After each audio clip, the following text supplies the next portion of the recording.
Tonight on News 5 Live, Prime Minister is on official visit in Mexico, while the BDF increases its presence in the north. Foreign Minister Francis Fonseca travels to Guatemala. Was the latest SARS-student encounter discussed? And Belize is recognized for keeping mother-to-child HIV transmission below 5%. These stories and more coming up on News 5 Live.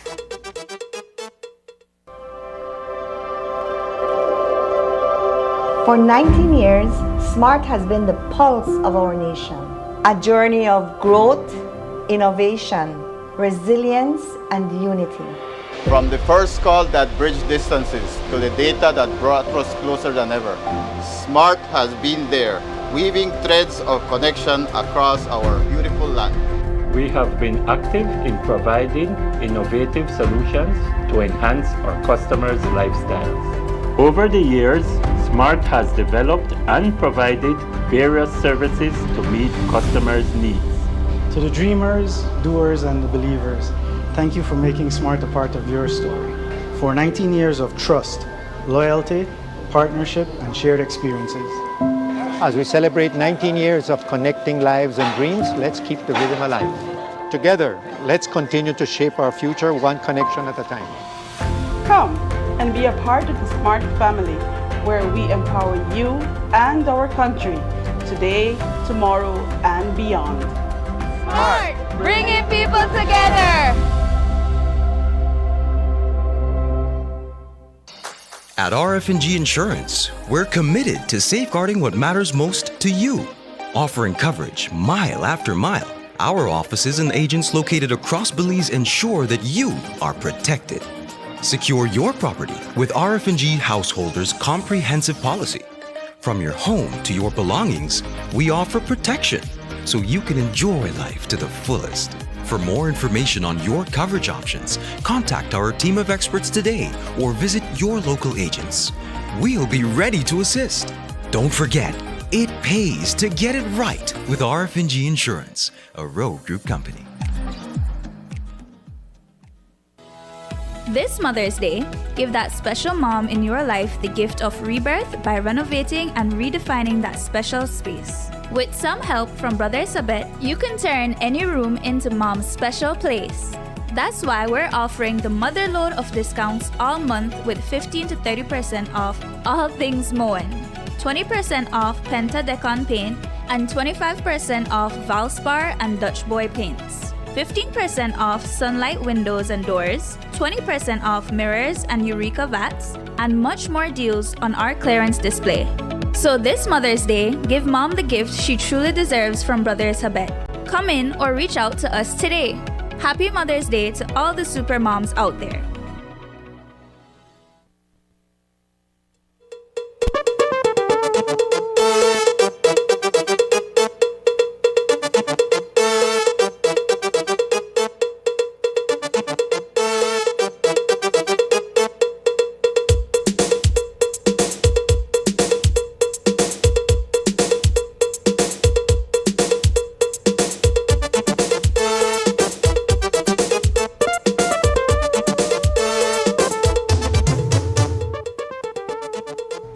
Good evening and welcome to News 5 Live for Tuesday, May 7th. I am Sabrina Daly. Prime Minister John Briceño is on an official visit to Mexico, where he was warmly received by President Andrés Manuel López Obrador at the National Palace. The PM's trip comes during a time of heightened concerns among Belizeans, following a recent spate of cartel-related violence in Quintana Roo. During his visit to Mexico City, PM Briceño signed an agreement on behalf of Belize, establishing the Latin American and Caribbean Space Agency. The Prime Minister was accompanied at the signing by Ambassador Oscar Arnold. Belize bolsters the regional integration mechanism by joining 21 other countries in signing the accord. It will also be able to enter into cooperation agreements with other Latin American and Caribbean countries involving satellite observation of environmental conditions and other risks. ALSE, as the agency is otherwise known, will use the technical capabilities of the member countries to promote development, improve satellite communication systems, and increase the observation systems involved in preventing natural disasters and improving agriculture. Mexican Foreign Secretary Alicia Bárcena witnessed the signing of the ALSE agreement. The Belize Police Department, with support from the Belize Defense Force, has been conducting increased operations along the Rio Hondo River in the Orange Walk District. This is being done to address the security concerns in that area that stems from an increase in cartel activities within parts of neighboring Mexico. The Rio Hondo River has long been a hot spot for border jumpers, contrabandistas, and human traffickers and narco-traffickers. But with the perceived threats stemming from recent occurrences, law enforcement officials and the government of Belize are taking no chances. Significant resources are being pumped into law enforcement efforts along the northern border. News 5's Paul Lopez reports. The Belize Police Department and the Belize Defense Force have increased their presence along the Rio Hondo River in response to a recent uptick in cartel-related violence in neighboring communities along the Mexican border. The area has always been an area of interest for us. There has always been the contraband issue, and there's always been human trafficking, and also the drug trafficking issue. And recent occurrences in Chetumal area in the Quintana Roo area has also brought to our attention that this area the security issues there has become increased. Commissioner of Police Chester William describes the operation as highly sensitive. This is a very, very highly sensitive operation that we're conducting, and because of the nature of the operations, we cannot include NGOs or persons who are not a part of the security apparatus in the planning for several reasons. According to Compol Williams, the government of Belize has spared no resources to equip the department in its efforts along the northern border. I can say that whenever we approach the Prime Minister for equipments or resources to be able to carry out our mandate, the Prime Minister is always willing to assist. The Belize Defense Force is working alongside the Belize Police Department in this operation, but BDF soldiers act only in a support role. It is the police department that is leading the charge. However, the BDF has doubled its troop presence in the area. The effectiveness of these operations is highly dependent on the relationship that the BDF has with its Mexican counterparts. It's a very pivotal relationship. We share information. The Mexican military impart critical information to us that helps us to perform our operations in a effective manner. So it's a very important relationship. Also, we share information when necessary with them as well, and we coordinate our actions along the border. So there's no way that we coordinate our actions. So if there's a hot spot or a flashpoint, we coordinate our operations in that area, and we saturate the area on both sides of the border in order to maintain peace in the area. These types of operations are not foreign to the Belize Defense Force. It has provided support to the Belize Police Department in intercepting numerous drug planes and detaining suspected narco-traffickers. The Belize Defense Force is also equipped with air and riverine assets. Colonel Velasquez says that the show of increased presence alone acts as a deterrent. Majority of our operations are to maintain military presence and to deter illegal activities. So we show ourselves out there. We also have operatives in the area that are intelligence operatives. So they are not overt. You know, they're kind of covert.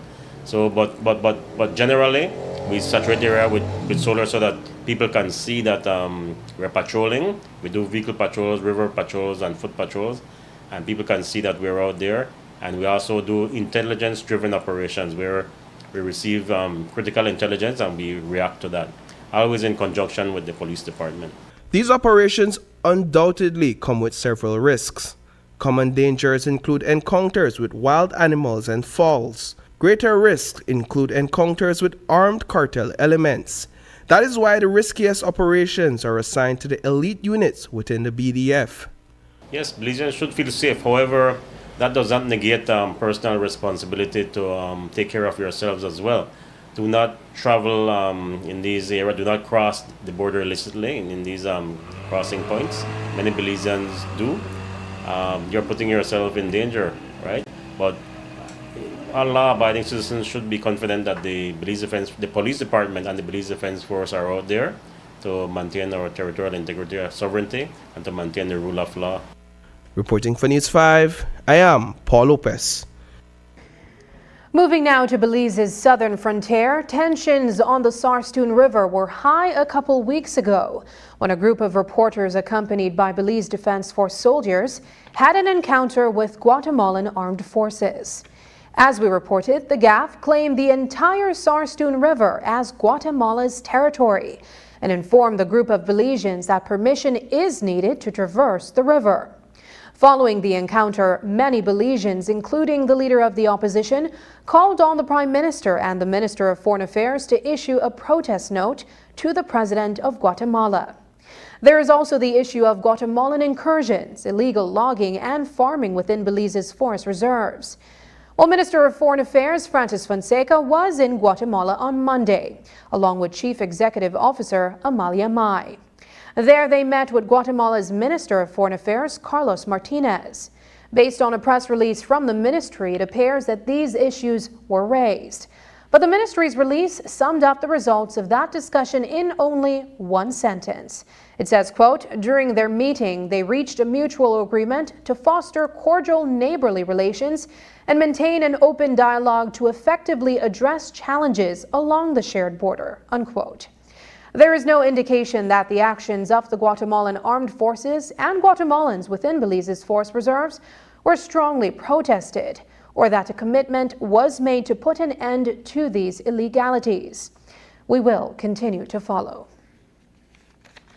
Coming up, youth shot during double murder undergoes surgery.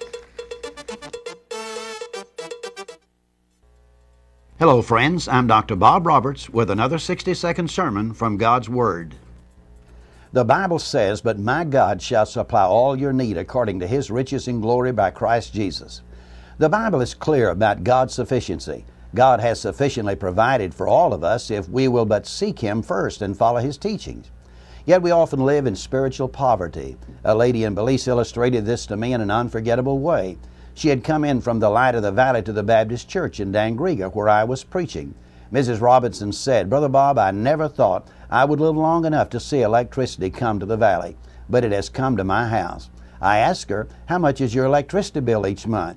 She replied, "Oh, it's not hardly anything, because I never use it but to run the fans when it is so hot." Many people relate to God in the same way. They only use Him in times of need.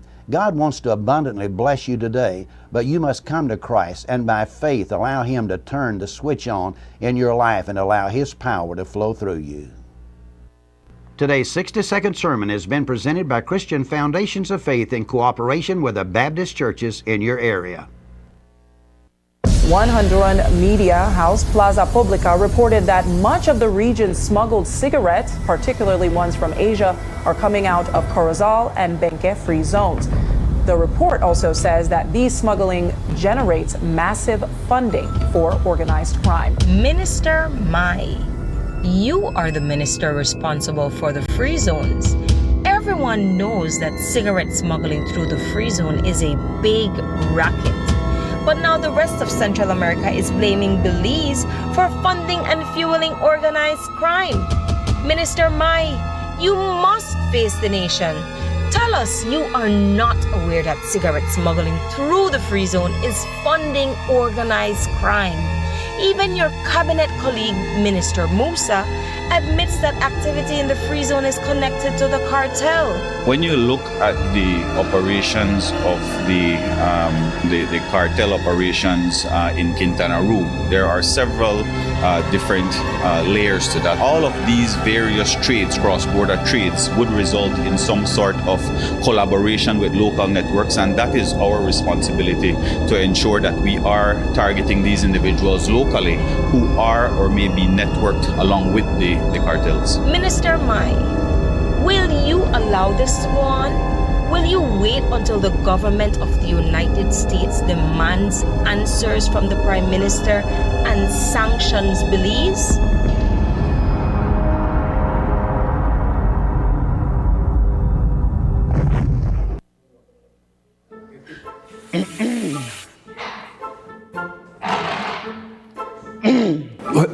Well, sir, I really did go through some stress with my barber.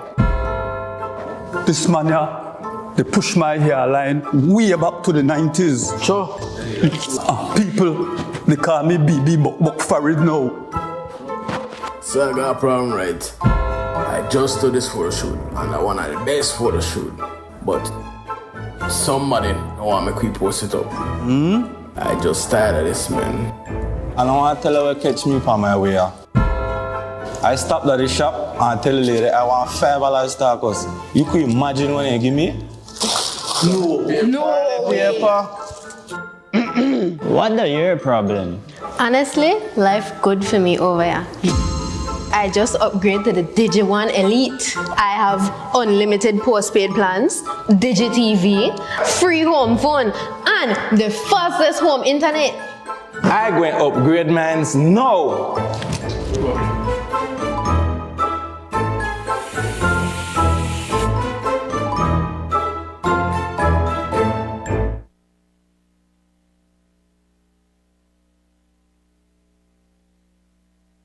Are you looking for low-cost television advertising?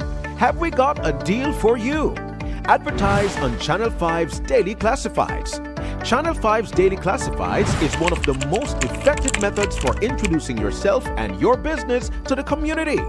Use our Daily Classifieds to recruit employees, promote specials, promote your products or services, promote a business opportunity, increase traffic to your website, and advertise items you have for sale. Let us help you to save valuable time and money. Call us today at 280-0013 or visit us at our offices on Coney Drive to discuss how we can help your business grow affordably. Channel 5's Daily Classifieds. Advertise today.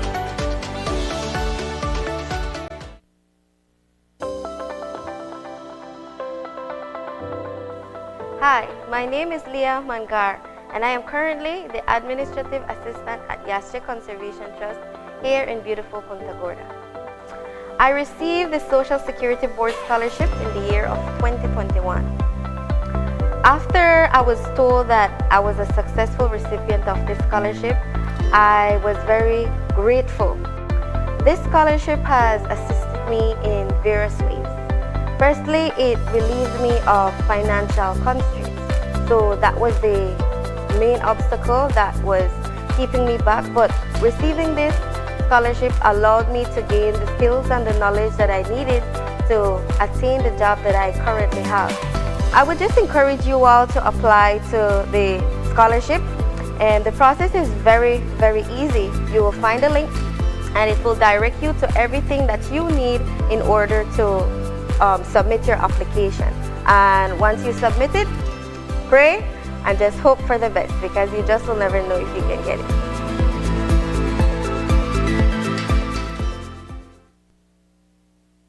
Every day, we access energy for cooling, lighting, and powering our electrical appliances and devices at work and at home.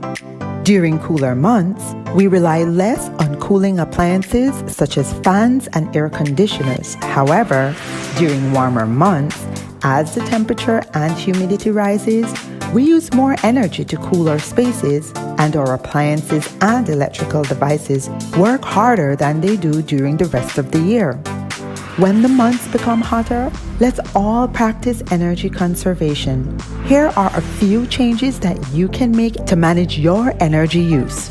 Check that all appliances and electrical devices are working efficiently. Turn lights off when not in the room. Unplug chargers, appliances when not in use.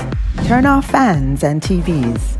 Use energy-saving light bulbs such as LEDs.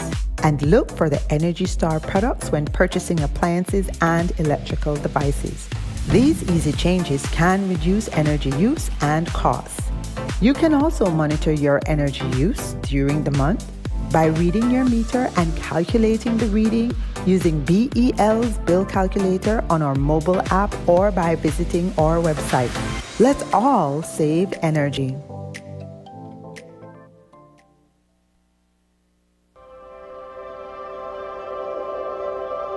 For 19 years, SMART has been the pulse of our nation. A journey of growth, innovation, resilience, and unity. From the first call that bridged distances to the data that brought us closer than ever, SMART has been there, weaving threads of connection across our beautiful land. We have been active in providing innovative solutions to enhance our customers' lifestyles. Over the years, SMART has developed and provided various services to meet customers' needs. To the dreamers, doers, and the believers, thank you for making SMART a part of your story. For 19 years of trust, loyalty, partnership, and shared experiences. As we celebrate 19 years of connecting lives and dreams, let's keep the rhythm alive. Together, let's continue to shape our future one connection at a time. Come and be a part of the SMART family, where we empower you and our country today, tomorrow, and beyond. SMART, bringing people together.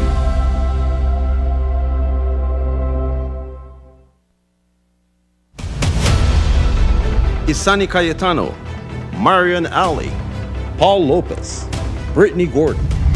Your News 5 Belize teams do whatever it takes. Go wherever they need to go, so you can catch the story wherever you are, whenever you want, on whatever device. Channel 5 Belize on television, Facebook, Instagram, and YouTube. Because news is now everywhere, all the time. And so are we.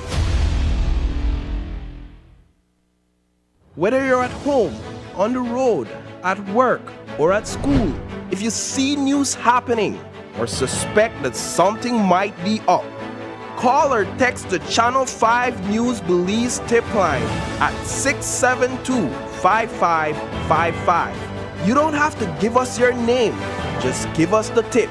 That's 672-5555. Call or text us so we can check it out. When someone you love becomes a memory, the memory becomes a treasure. Channel 5 introduces the Daily Obituaries. The Daily Obituaries will broadcast all death and funeral announcements and memorials to honor your loved one's life and memories. The Daily Obituaries airs on Channel 5 prior to the evening newscast, with subsequent repeats at 10 p.m. and 12 noon the following day. It will also be placed online on our social media platforms, all for a standard package fee. Celebrate their lives and memories with Channel 5's Daily Obituaries. Honor in life and reverence in death.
Police continue to investigate the double murder of Saida Perez and her common-law husband Marcel Neal of Roaring Creek. The couple was at their home in the Hilltop area of the village on Sunday night when they were targeted. Perez's 15-year-old son was also shot but survived the deadly ordeal. He has undergone surgery to remove a bullet that was lodged in his leg, and his prognosis is said to be promising for a full recovery. Perez, a cook, had hoped to be able to provide for her young son since his father had died some years ago. Now that she has also died, his only family ties are his aunt and elder sisters who live in Belmopan. An arrest in this recent incident in Roaring Creek is yet to be made. A trio of loggers, including a Guatemalan national, was arraigned earlier today for illegally felling trees within the Monkey Bay National Park back in January. The men were charged jointly for 4 offenses, including unlawful cutting of forest produce, unlawful possession of forest produce, unlawful conversion of mahogany using a chainsaw, and unlawful collection of forest produce. 42-year-old Tyrell Banner, a truck driver of Camalote Village, his son 19-year-old Kalen Gabriel, and Guatemalan national David Morales Sandoval, a resident of Salvapan, appeared before a senior magistrate this morning where they were read the 4 charges. They pleaded not guilty to the offenses and were offered bail in the sum of $8,000 or 2 sureties of $4,000. During the arraignment, the senior magistrate inquired about the length of time that it took for the men to be brought upon charges. According to a representative of the Forestry Department, they had to seek legal advice on how to proceed with the charges. The matter was adjourned to July 10, 2024. Tonight, a Los Lagos fisherman is on remand at the Belize Central Prison after he was arraigned for abetment to murder and attempted murder charges. He is 33-year-old Ludwig Andrew Usher, who was brought in for the attempted murder of 20-year-old Jashiel Cervantes. On Saturday around 10:15 p.m., Cervantes had been socializing in Majestic Alley with a group of men when he was approached by an SUV and fired at. Using surveillance footage from the area, police were able to locate the vehicle and suspect. Usher, who was unrepresented, appeared before a senior magistrate in court at around 2:30 p.m. today, where he was read 2 indictable offenses. Allegations being made against Usher are that on Saturday he purposely aided an unidentified individual in the commission of murder. Due to the nature of the offenses, no plea was taken from Usher, and he was remanded to the Belize Central Prison until August 7, 2024, where he is pending bail. The family of slain police officer Superintendent Henry Jamot has written to Chief Justice Louise Blenman inquiring about the 300 hours of community service that Jasmine Harton was ordered to serve. On May 31, 2023, Harton was convicted of manslaughter by negligence, but was not sentenced to prison.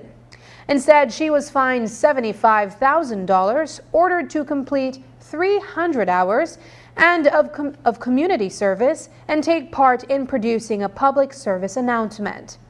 While Harton met the fine and subsequently left the country, Jamot's sibling is asking the head of the senior courts what happened to the service hours and the PSA. In the letter to Chief Justice Blenman, Marie Jamot writes, quote, "The Jamot family is deeply, deeply hurt and disturbed that the criminal justice system could so fail and dishonor the memory of one of its own law enforcement officers by allowing Ms. Harton to simply ignore that part of her sentence. Is this all our brother's life is worth?" End quote.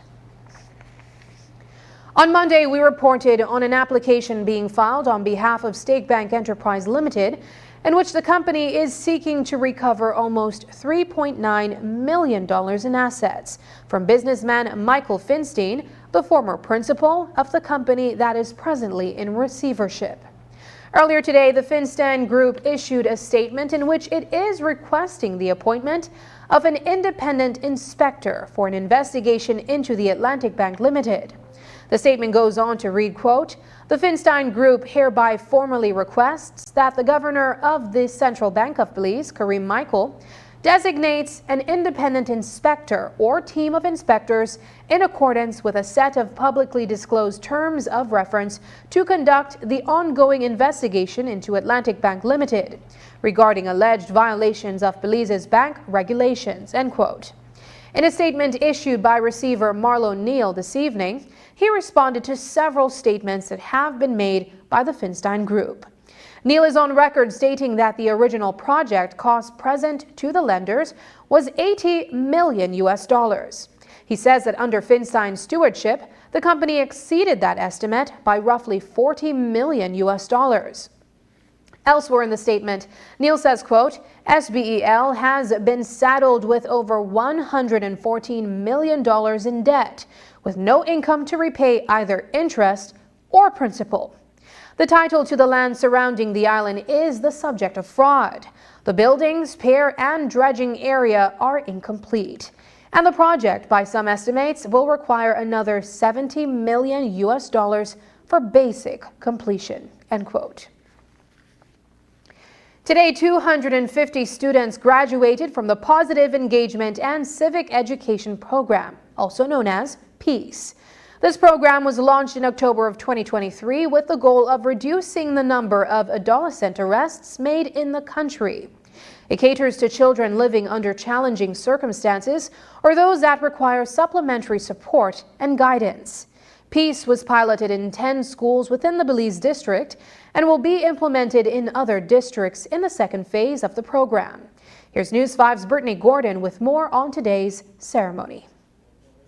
For several years, Belize has used GREAT, which is the Gang Resistance Education and Training, to take early action against gang activity among youths. In September of 2023, the American-based curriculum was phased out in Belize and replaced by the Positive Engagement and Civic Education Program, PEACE. While this initiative is still supported by the U.S. Embassy, it was designed to cater to the challenges specifically encountered by Belizean youths. It seeks to target majority of the 60,000 students across the country. Today, an award ceremony was held for the 10 schools that participated in the first phase. Assistant Commissioner of Police Howell Gillett gave us some more details on the ceremony. Yesterday we are having a graduation certification program. It's for 250 children from 10 schools within the Belize district. The total number of children who will be graduating over a longer period will be just over 800, but for logistical purposes we're only doing a sample from each school. So it's 25 from each school, which brings us to 250 young people. So these young people, they're from middle and upper primary. It's during their formative ages. Gillett explained that while the GREAT program was a strong initiative, it was not the right fit for Belize. PEACE caters to the problems that Belizean children face. He said that there are 60,000 children across Belize that the program seeks to influence. We'll try our very best to reach to them because the program is strategic, it's evidence-based, and we may never need to make an arrest if we properly and in time work with young people to remain positive. So it deals with bullying, making right decisions, how to resist gangs, and all the other areas that and it's tailored for Belize. The GREAT program was a more US-based program. This one is tailored solely for Belize.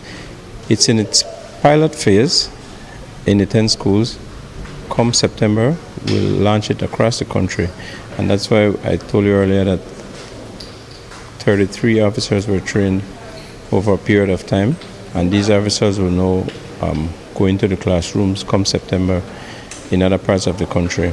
Heath Bailey, Chief of the International Narcotics and Law Enforcement Unit of the U.S. Embassy, explained that although the GREAT program was phased out, the U.S. Embassy is an avid supporter of the PEACE initiative. So this initiative, the PEACE program, is a partnership between the U.S. Embassy through the Central America Regional Security Initiative, an initiative we call CARSI, Belize Police Department, as well as the Ministry of Education, to develop a Belize-specific program to help these kids understand, alternative dispute mechanisms and to reduce conflict, reduce gang involvement and bullying, and we're really proud and happy to have been able to support it. Bailey expressed pride in the effectiveness of the program's implementation, explaining that reworking the curriculum to suit Belize was a vital step. I think the reason why this program is effective and why the kids enjoy it so much is because it is built for Belize. There have been other programs that Belize has implemented before, sort of anti-gang programs that have been more general. But the genius of this program really is that the Belize curriculum developers were able to tailor it to the needs of the country. So yeah, I do think it's quite effective. He attributed the success to the police officers who were able to engage and form meaningful relationships with the participants as their instructors. We've been able to meet some of the instructors, some of the police officers who have implemented the program, and part of the effectiveness is that they're really great. I mean, they're really engaging and they've developed relationships with these kids, and I think that's really, really key. The program ran over a 6-month period, targeting one school for an hour each week. Participants included children in the middle and upper divisions from Standard 2 to 6. We spoke with Standard 6 student Brooklyn Jerilee Casanova of St. Luke's Methodist to hear her takeaway from the experience. I participated in many activities such as scenarios, role-playing, answering questions, and just overall communicating with everyone and having a fun time. What do you feel that you've learned from this program? I've learned on many dangers and ways to avoid them, ways to help someone, help them to be in a better place and to understand everything that is going on with their situation. Brittany Gordon for News 5. After the break, a Belizean children's book that's all about kites. But first, here's the weather update with data from the Belize Met Service.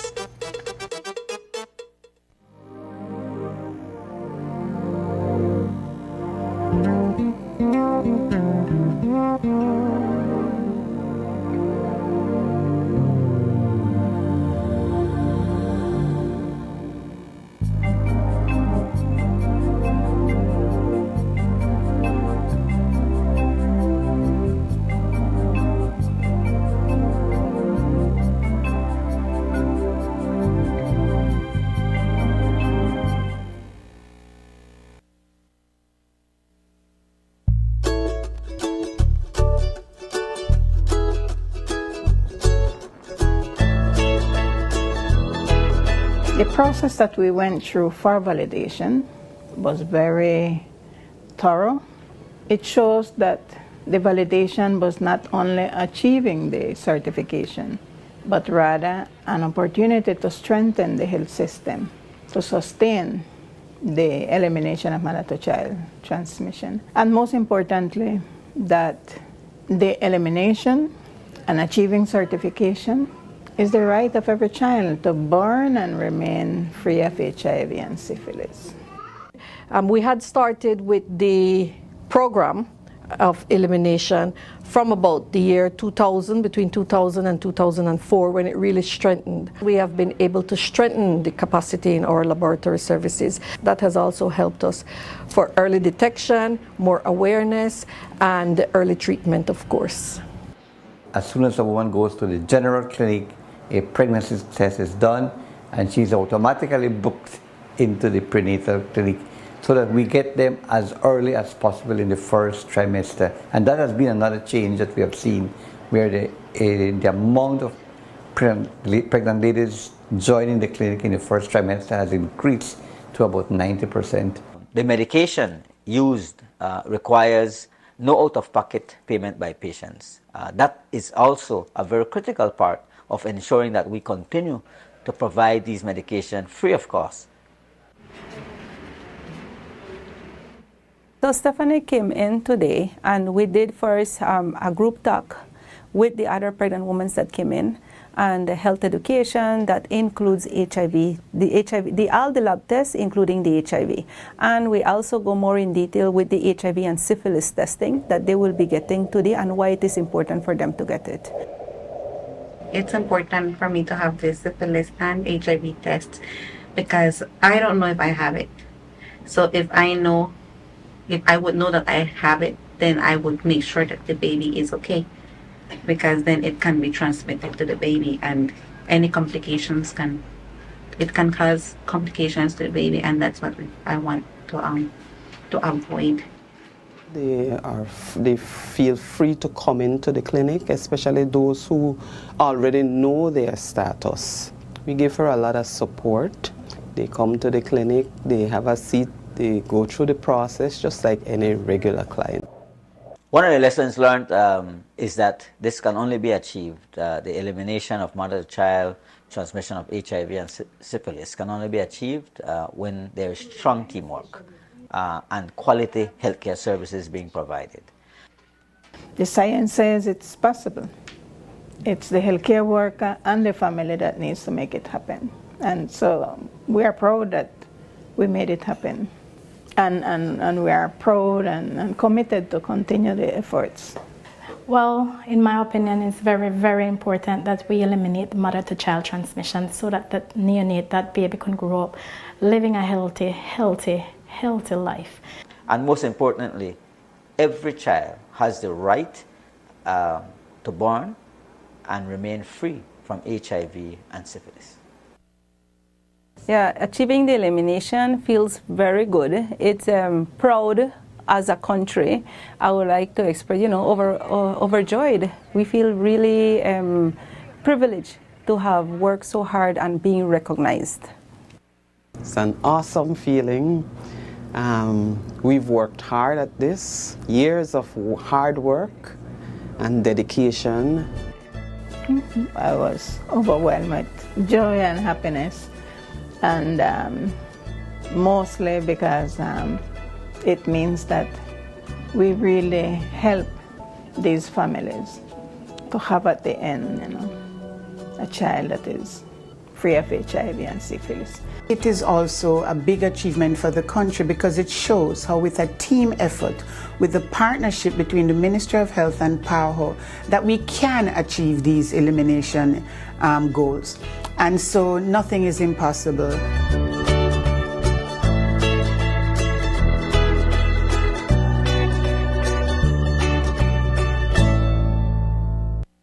Warring cartels, narco activity cartels, every zone doesn't have narco activity occurring. The Compo acknowledge that there are operatives in the country. We know that we do have operatives in Belize who are on the side of the cartels. We know that. Tell you that high officials in the People's United Party are responsible for the narco infiltration in the north. Is to make sure that we target those persons who we believe are operating in Belize for the cartels. And I'll leave it at that.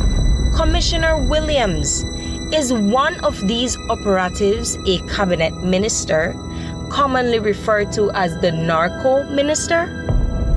This is the reality of our country. The executions will continue. We are a narco state. Tonight on Culture Tuesday, we kick off a month-long series of feature stories highlighting traditional Belizean toys and games.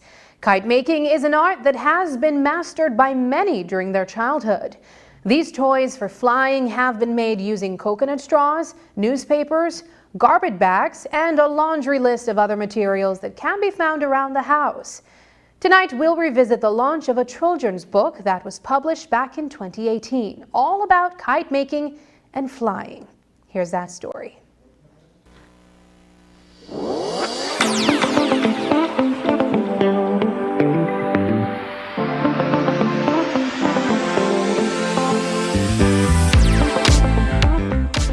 Karen Flies a Kite is the first children's book written by Belizean American Harold Young.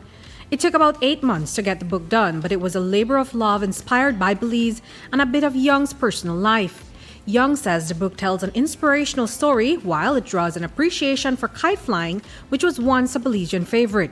It has an inspirational story, a theme that resonates with young people and adults. The idea is to do what you need to do, what you love today and not put it off till tomorrow. And if you do that, then you'll enjoy tomorrow much more. The rewards will be there. Then the other aspect of the book itself is that it's extremely colorful. It's set in a kite flying scene, which is something that's been a tradition in Belize, even though it's not as strong as it used to be. And so it has a lot of kite flying imagery and March winds and mango trees. So it's kind of tropical setting and outdoors, because we want the kids to be outdoors more. So that's the setting that the story is in. Tell us a little about Karan. Is he perhaps a part of an inspiration from your own personal childhood? Actually, the opposite. I was a huge kite builder when I was a child, right? And I actually used to give people kites, make them and give kites. So I could understand somebody not having one and really feeling like left out. So I really empathize with that feeling. So this is where that came from. Like I can understand a child being feeling left out, but the idea is that if you really want something, if you want it, you can start. You can make a step and do it now. Illustrator Marvin Vernon's colorful watercolor-like visuals complement Karan's story about the kite. Vernon explains how he merged his talent with different sources of inspiration to enhance and interpret Young's story. Well, one thing that you can expect is the illustrations of the kites, and that's really what the book is about bringing back making and flying kites, because that is something that has sort of fallen out of popularity in Belizean culture, and it really shouldn't, because it's a really fun experience and it's definitely something that people should start doing more. I tend to draw inspiration from as many sources as I can find, because I like to create something unique and I don't want to seem as though as I am trying to imitate any particular style, because I wanted something original. So I look to other artists who have done watercolor styles, and I even looked at artists who did styles through drawing and marker even. And from then I took what I liked and I developed my own style, as Harold described it, and combined with my own interpretation. Young says he wants to share the story at schools across the country, and if you want to get a copy of Karan Flies a Kite, it is available for only $20. The proceeds go to the All Saints Alumni Foundation, which provides scholarships for deserving children to go to high school. The book is available here today, of course, at the bookstore, Image Factory Bookstore, and I have a ambitious, I think, plan where I'm getting sponsors to sponsor the book, and I'm delivering 2 books to every elementary school in the entire country, and I've already started. This is going to take about a year, so I'm getting it out to schools, and I hope that will stimulate people to donate and get more copies. For people in the diaspora, how can they get this?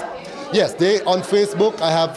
You can either use PayPal or you can do it on Facebook itself. They have a payment button on Facebook, and it comes directly to me, and then I mail it out. I've done a lot of that before I came. People were pre-purchasing the book, so I did that, and that's still available.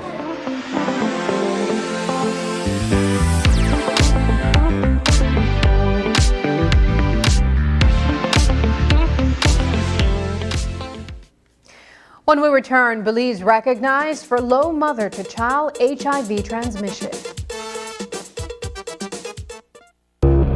Last year, around this same time, when the country was hit by an energy crisis, Briceño admitted he and his government knew well in advance it was coming. This problem did not arise now. This was coming from before. And whenever I speak with the CEO of BEL, he was telling me, I have been alerting from before that this problem is coming. Yet they did nothing to avert it and ensure that BEL has secure, adequate and reliable sources of power. So CFE, Comisión de Electricidad Federal, said to us, to BEL, and said, warn, said, listen, if this thing continues, we are going to be short. And so we may have to consider cutting you for a short while. 1 year later, the same energy crisis is back again, and they still have not done anything to address it. Back then, Briceño even conceded the energy crisis resulted from the lack of vision and foresight by his own government. The problem, again, is a lack of vision and foresight from the side of the government, in the sense that the government, a long time ago, should have stepped in, because we know that there's this feud between BEL and PUC. Nothing has changed, and with this government, nothing ever will. In May, make Benny's your one-stop shop for appliances. We have Sankey refrigerators, stoves, microwaves, washers and dryers, freezers, smart TVs, and so much more for up to 19% off. Get amazing deals for mom and appliances all May long, and don't forget your B-Bucks whenever you make a purchase to be a part of our Homecation raffle to win $10,000 in December. Benny's, quality and savings.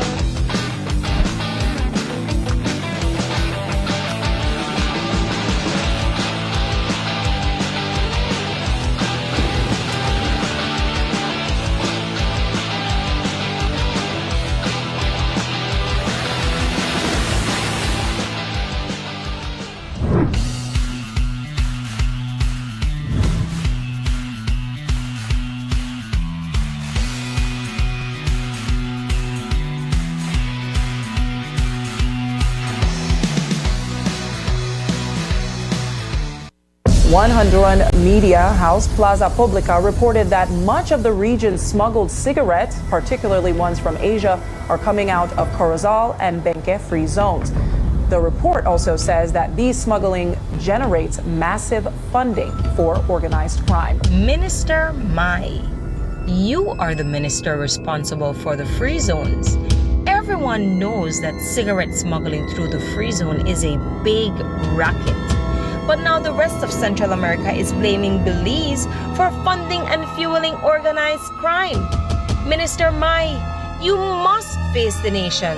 Tell us you are not aware that cigarette smuggling through the free zone is funding organized crime.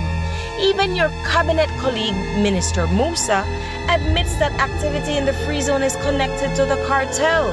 When you look at the operations of the cartel operations in Quintana Roo, there are several different layers to that. All of these various trades, cross-border trades, would result in some sort of collaboration with local networks, and that is our responsibility to ensure that we are targeting these individuals locally who are or may be networked along with the cartels. Minister Mai, will you allow this to go on?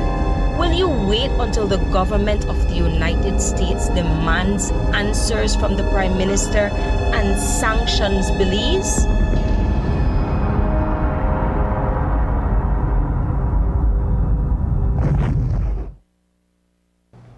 As recently as 10 years ago, the transmission of HIV through unprotected sex and blood transfusion through the sharing of drug needles was alarming. In fact, to prevent further spread of the virus, health discussions back then were focused on condom use. The idea eventually latched on, and now the transmission is around 200 per year. But Belize is doing an even greater job at reducing the transmission of HIV from mother to child. And for that, the World Health Organization recognized our efforts in that area. At a ceremony in Jamaica today, Belize was one of 3 Caribbean countries to receive certification for that achievement. According to public health nurse Esther DeVille, Belize has been recognized for reducing not only mother-to-child transmission of HIV below 5%, but also syphilis. News 5's Marian Ali reports. Belize's efforts in reducing the incidence of mother-to-child transmission of HIV and syphilis have paid off with a recognition today by the World Health Organization. The Global Health Authority today certified Belize, Jamaica, and St. Vincent and the Grenadines for keeping their annual transmission rate below 5%. The effort to reach this goal, according to the Director of Public Health and Wellness, Dr. Melissa Diaz-Musa, began over 2 decades ago. We had started with the program of elimination from about the year 2000, between 2000 and 2004, when it really strengthened. We have been able to strengthen the capacity in our laboratory services. That has also helped us for early detection, more awareness, and early treatment, of course. Gynecologist Dr. Marcelo Coye says that under an agreement with the Ministry of Health and Wellness, private hospitals must also provide affordable access to pregnant mothers under the National Health Insurance. As soon as a woman goes to the general clinic, a pregnancy test is done and she's automatically booked into the prenatal clinic so that we get them as early as possible in the first trimester. And that has been another change that we have seen, where the amount of pregnant ladies joining the clinic in the first trimester has increased to about 90%. The medication used requires no out-of-pocket payment by patients. That is also a very critical part of ensuring that we continue to provide these medications free of cost. Stephanie Lizama took both the syphilis and HIV tests a couple months ago under the ministry's program because she says she wants to know her status for her baby's sake. It's important for me to have the syphilis and HIV tests because I don't know if I have it. So if I would know that I have it, then I would make sure that the baby is okay, because then it can be transmitted to the baby and any complications can cause complications to the baby, and that's what I want to avoid. Public health nurse Esther DeVille accompanied Minister of Health Kevin Bernard to Jamaica to receive the certificate. She shared with the media that there is a stringent protocol for administering the antiretrovirals to pregnant mothers who are infected. The medication, she says, significantly reduces the transmission of HIV to the unborn child. But the earlier the mother registers at a health clinic and tests for these diseases, the better it is for her baby. At this point where we are in Belize, there is no need for a child to be born with HIV, have a vertical transmission of HIV or syphilis, because we have the medication and the resources available for them to prevent that. The medication now suppresses your viral load. By you suppressing your viral load, the chances of you transmitting the virus to your child is almost nil. And it is measured. We do have viral load testing in Belize where we would test to see how it is. And the truth is, from my experience, from what I have experienced in caring for those women, is that 1 month the viral load decreases significantly. So the medications are very, very effective. You might have, for instance, a mother who would reach probably late to the clinic, right? And there are medications that are given for these special mothers. So everything is done from our part in the health system to ensure that this baby is negative. However, there might be some factors that are out of our control. And, so it is less than 5%. Minister of Health and Wellness, Kevin Bernard, joined in encouraging all pregnant mothers to make use of the chance to protect their baby's future. Every child has the right to born and remain free from HIV and syphilis. Reporting for News 5, I'm Marian Ali. A massive crocodile lurking in a canal in Belama Phase 3 has residents worried. One resident shared a video on social media of the enormous reptile while calling on the relevant authorities to visit the area and relocate the animal. We visited the area this afternoon, and numerous residents told us that this is the largest crocodile they have ever seen in the area, and that many dogs have been killed since it showed up a couple weeks ago. The community now fears for the safety of its children. We spoke with Kyra Young, a resident of Belama Phase 3, and here's what she told us. Well, I posted a video because my neighbor was alarmed. They actually woke up to that crocodile in their yard. It was in the yard. And so they sent me the video to show me. But at first I was taking it lightly because, people always rather make things bigger. When I saw the video for myself and I went to see it for myself, do you guys see how big that crocodile is? That's why I call it Crocodilius iterus, because I've never seen one in that regard. That took the dogs, because we have like 4 or 5 dogs that are running around the street. You know how pot liquor go. They eat all the 4 or 5 pot liquor there and the pot liquor puppy there. That's the problem. One of them actually took the puppy out of the child's hands because the children were playing in the yard, playing with the dogs. The dogs run to drink water from the canal, and the crocodile took the puppy out of the baby's hand. Now, what if that crocodile may carry the baby? And I have kids too, and my kids are always playing at the yard, so I saw that very alarming. And there's small ones. We always see the small ones. They come up to the bridge, and that's why they're not afraid of us. They come all the way up here. They wait for us. They wait for the animals. Then this one that I saw is the biggest crocodile I've ever seen in my life, and I've seen crocodiles in San Pedro. I've seen them at the Crocodile Sanctuary.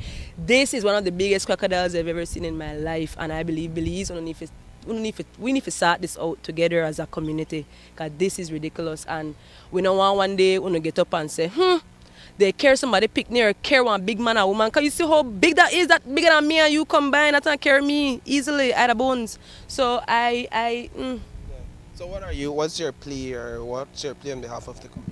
I'm pleading that the community, all of us, could get together to see how we could trap this animal. I know you trap them with hooks, you use chicken bait and you hook them, and we could try to take it out of this area and put them in a safer area where they're not going to be around humans. Because I understand it's their habitat, but this is my habitat as well. And how will I be afraid to traverse my area because of a crocodile? I don't think that makes sense. It feels like dinosaur ages. We need to tighten up. Up next, Caribbean journalists complete investigative journalism training. Shop smart for your Samsung devices in Belize and enjoy benefits you won't get anywhere else. When you shop locally for your Samsung, all your devices will be covered by a 1-year local warranty. You won't get that when shopping with the other guys. When in doubt, always look for the Cellular World seal to know you're getting the real deal. Shop with confidence and enjoy your Galaxy knowing that it can be repaired locally at our Samsung Service Center by certified Samsung technicians using original parts and machinery. Even better, enjoy the best LTE experience in Belize, knowing that your Samsung devices are compatible with major local carrier networks. Get the ultimate Samsung Galaxy experience only when you shop from authorized Samsung resellers nationwide. My name is Leomar Langzert, and I'm a teacher, and I bank with Belize Bank Independence Branch. What I enjoy is the safety features that the app offers. I have a sense of not having to worry or be concerned about somebody finding my password and username to sign in the application because of the use of the one-time password. And another feature that I love, that I use the most, is how the app synchronizes with my fingerprint on my device. I enjoy the rapid and easy, seamless process to apply for loans through the Belize Bank, and I don't have to be having too much back and forth to visit or take time to visit the bank. They also start to offer the online applications through the app for loan applications, which I believe is very neat. I would definitely recommend Belize Bank to other teachers because one of all the features and advantages that the app offer, with these online that Belize Bank offered, is basically everything that you can do in the palm of your hand. So I would definitely recommend the bank to other teachers.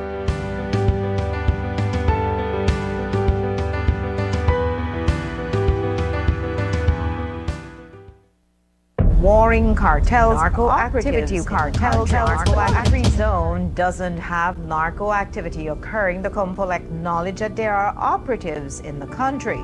We know that we do have operatives in Belize who are on the side of the cartels. We know that. Tell you that high officials in the People's United Party are responsible for the narco infiltration in the north. Is to make sure that we target those persons who we believe are operating in Belize for the cartels. And I'll leave it at that. Commissioner Williams, is one of these operatives a cabinet minister, commonly referred to as the narco minister? This is the reality of our country. The executions will continue. We are a narco state.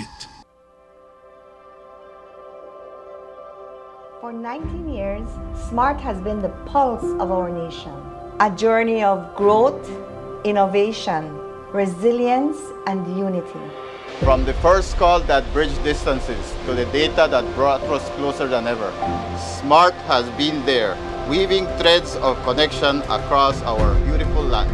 We have been active in providing innovative solutions to enhance our customers' lifestyles. Over the years, SMART has developed and provided various services to meet customers' needs.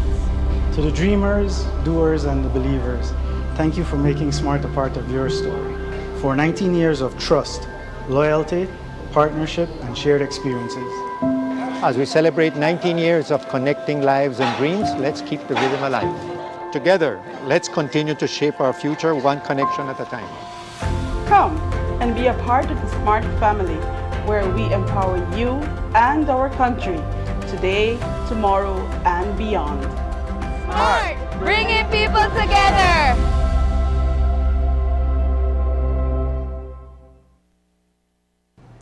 Three Belizean journalists have completed a one-week training organized by the Media Institute of Caribbean on investigative journalism.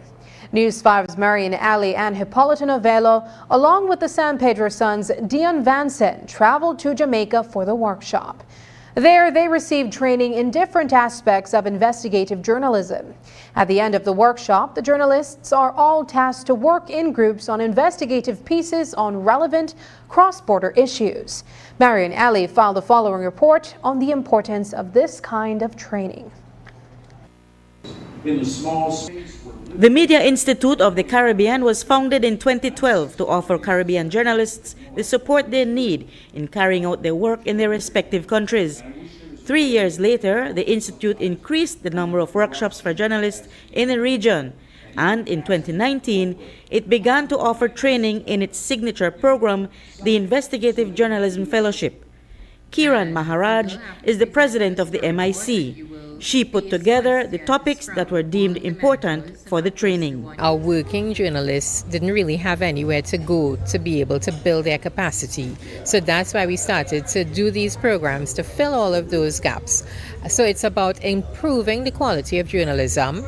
It's also ensuring that our journalists can meet the demands of our audiences. Digital security is very, very important in the current landscape, and also disinformation and how we are able to decipher what is real and what is not real, as well as data journalism.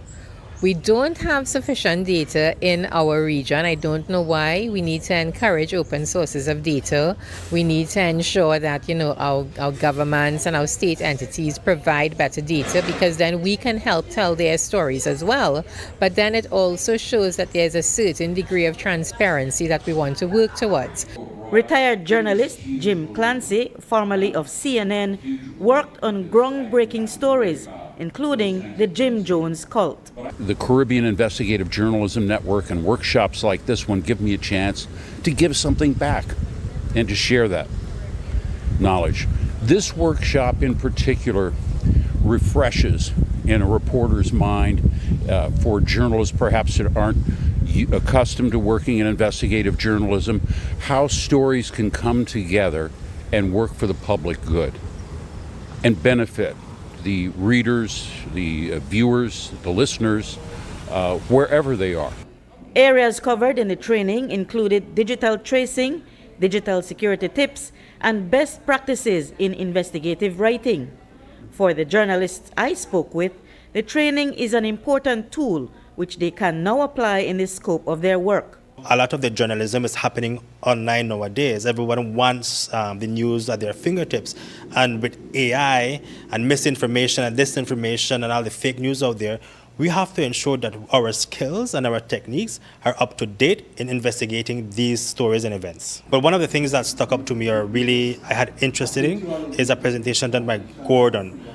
He deals with investigative journalism, especially online journalism, and one of the sessions he had to deal with the oil spill in Trinidad, with that boat that capsized and the oil spill there causing a lot of damage.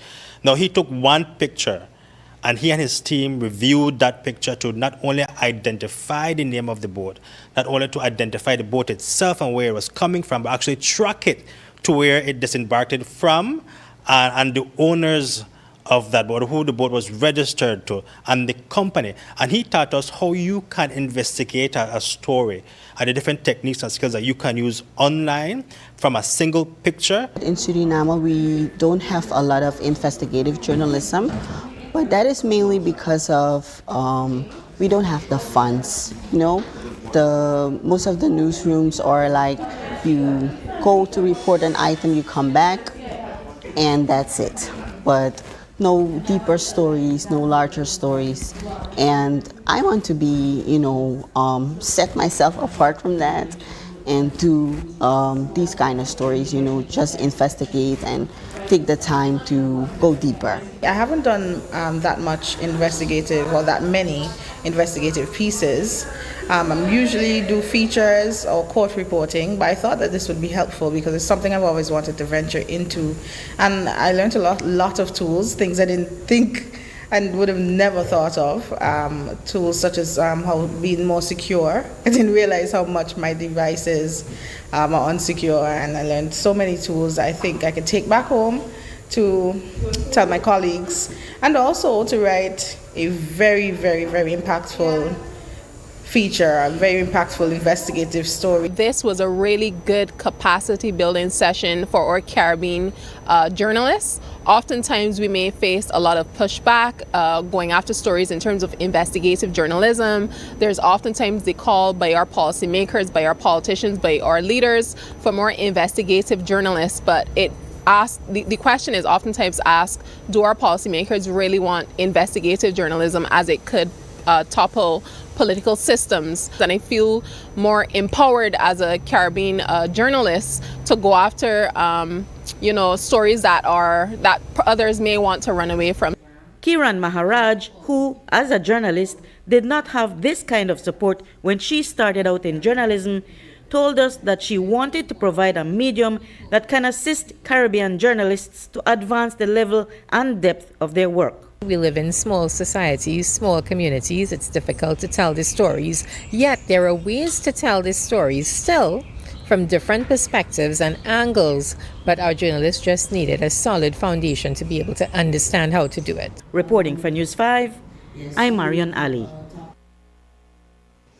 And that's the news. Tonight's broadcast is available at channel5police.com, on our Facebook and on YouTube. I'm Sabrina Daly. Thanks for joining us. And from all of us here at News 5, good night.